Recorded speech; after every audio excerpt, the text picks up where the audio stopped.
Break के बाद स्वागत है आपका बाजार आज और कल में। और अब देखते हैं कि जी बिजनेस के मैनेजिंग एडिटर अनिल सिंघवी कल के लिए बाजार पर क्या स्ट्रेटजी बनाने की सलाह दे रहे हैं। कल जब हम ट्रेड के लिए लौटेंगे तो ग्लोबल संकेतों पर नजर डालेंगे और एक तरफा तेजी जो अमेरिका में कल हुई उसके बाद आज हल्का शांत सेशन रहने की उम्मीद डाउ और नेस्डैक के फ्यूचर से आती दिखी, जो थोड़े से हल्के लाल निशान में हल्की कमजोरी के साथ ट्रेड करते हुए दिख रहे थे। आज फिर से छोटे दायरे में उतार चढ़ाव भरा सेशन रहा। उसमें देखना होगा कि एफआईज और लोकल फंड्स का क्या एक्शन होता है, लेकिन कल फिर से उनके एक्शन का अंदाजा लगाना थोड़ा सा मुश्किल होगा। उसकी दो वजह, एक तो आज के एक्शन में कई सारे रोल ओवर्स होंगे और उसका एडजस्टमेंट होगा, और दूसरा आज एक बड़ी ब्लॉक डील 10,000 करोड़ से ज़्यादा की आईटीसी में होती दिखी, तो वो भी देखना होगा कि किस तरह के एफआईज और लोकल फंड्स ने खरीदारी इस ब्लॉक डील में की है। इन सब के एडजस्टमेंट के साथ कल अंदाजा लगाना मुश्किल होगा कि एक्चुअली बड़े इन्वेस्टर्स ने किया है। तो ऐसे में आपको फोकस करना है लेवल्स पर। 24,600 24,700 कल आपके लिए इमीडिएटली सपोर्ट का काम करेगा, और ऊपरी स्तरों पर 24,850 24,950 होगी हल्की फुल्की रुकावट की रेंज। अब आइए बैंक निफ्टी, जो आज निफ्टी के मुकाबले में हल्का सा बेहतर था, कम कमजोरियां कह सकते हैं, थोड़ा ज़्यादा मजबूत। यहाँ पर 55,000 55,200 ये करेगा सपोर्ट का काम, और ऊपरी स्तरों पर 55,575 से लेकर 55,825 की रेंज है, वो आपके लिए सपोर्ट के तौर पर रुकावट के तौर पर नजर आएगी ऊपर में बैंक निफ्टी पर। नतीजों के दम पर कल भी एक्शन दिखेगा। अब रिजल्ट सीजन के 2 ही 3 दिन बाकी बचे हैं, ऐसे में कैश मार्केट के स्टॉक्स जहां रिजल्ट अच्छे आ रहे हैं वहां पर दमदार एक्शन कल भी बने रहने की आप उम्मीद करके चल सकते हैं। और बाकी तो मंथली एक्सपायरी का दिन है, ढेर सारे संकेतों के बीच में थोड़ा एक्शन, थोड़ा वॉलेटिलिटी, थोड़ा उतार चढ़ाव बढ़ने की आशंका कल भी है। आज का दिन भारतीय बाज़ारों में कमज़ोरी के साथ खुलता हुआ नज़र आया है, लेकिन ऐसी कोई बात नहीं है जिसकी वजह से भारतीय बाज़ारों को डर का माहौल लगे, क्योंकि भारतीय बाज़ार खुलने के साथ ही गिरावट के साथ देखने को मिल रहे थे। लेकिन एक तरह से ओवरऑल देखें तो भारतीय बाज़ार काफ़ी अच्छे मूड माहौल में अभी नज़र आ रहे हैं।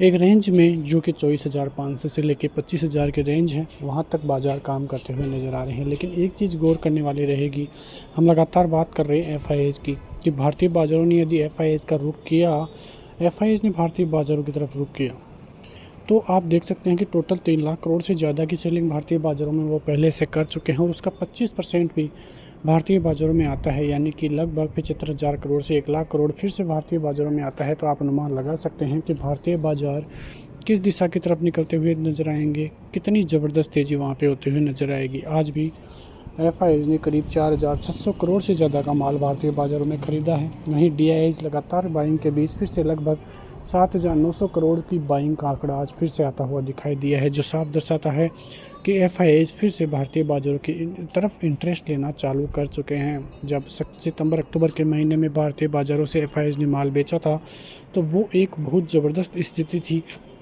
जो डीआईआईज ने भारतीय बाज़ारों में संभाली। क्योंकि यदि अदर नॉर्मल मार्केट में पहले इंडियन मार्केट में ऐसी सेलिंग एफआईएस करते थे, तो वो एक ऐसी सेलिंग होती थी जिसे कोई भी नहीं संभाल पाता था और भारतीय बाज़ार क्रैश होने की स्थिति में रहता था। लेकिन अब वो माहौल नहीं है। डीआईआईज पूरी तरह से भारतीय बाज़ारों का मुकाबला करते हुए नज़र आ रहे हैं, और यदि एफआईएस भी अब भारतीय बाज़ारों में ख़रीदना चालू किए, तो वो एक ऐसी स्थिति रहेगी कि भारतीय बाज़ारों की तरफ से एक ज़बरदस्त तरीके से बाइंग का मूड माहौल देखने को मिलेगा, और ऐसी ही स्थिति अब धीरे धीरे बनती हुई नज़र आ रही है। आज भी भारतीय बाज़ार काफ़ी अच्छा कामकाज करते हुए नज़र आए। एक तरह से ज़्यादा बाइंग तो देखने को नहीं मिली, लेकिन निफ्टी में लगभग 73 पॉइंट की सेलिंग देखने को मिली। वहीं बैंक निफ्टी 64 पॉइंट की तेज़ी दिखाता हुआ नजर आया। 24,750 की क्लोजिंग निफ्टी में नजर आई। अब भारतीय बाज़ारों में यदि 25,100 का लेवल पार होता है तो वो एक ज़बरदस्त मौका रहेगा, और फिर 25,500 25,800 तक के लेवल्स भी आते हुए दिखाई दे तो भी कोई बड़ी बात नहीं है। 24,500 अच्छा खासा सपोर्ट जोन है, 24,700 अच्छा खासा सपोर्ट जोन है। जब तक ये इनिशिएट हैं कोई भी डरने वाली बात नहीं है। बैंक निफ्टी भी काफ़ी अच्छा कामकाज कर रहा है, ऑल टाइम हाई भी ज़्यादा दूर नहीं है। बैंकिंग सेक्टर काफ़ी अच्छा कामकाज करते हुए नज़र आ रहे हैं। यदि 56,000 फिर से क्रॉस होता है तो फिर से 58,000 और 60,000 तक के लेवल्स बैंक निफ्टी में आगे आने वाले दिनों में बनते हुए नज़र आ सकते हैं। तो ये सभी चीज़ें भारतीय बाज़ारों के लिए काफ़ी इंपॉर्टेंट रहेगी। वहीं एक और बड़ा डेटा आईआईपी का डेटा भारतीय बाज़ारों की तरफ से आता हुआ नज़र आया है। आईआईपी जो है 2.7% रहती हुई नज़र आई थी। अप्रैल में जो आईआईपी है उसका अनुमान 2% था, लेकिन उससे बढ़ के जो ग्रोथ है वो आती हुई दिखाई दी। इंडस्ट्रियल आईआईपी भी 5.2 से घटकर 2.7 रहती हुई नज़र आई है।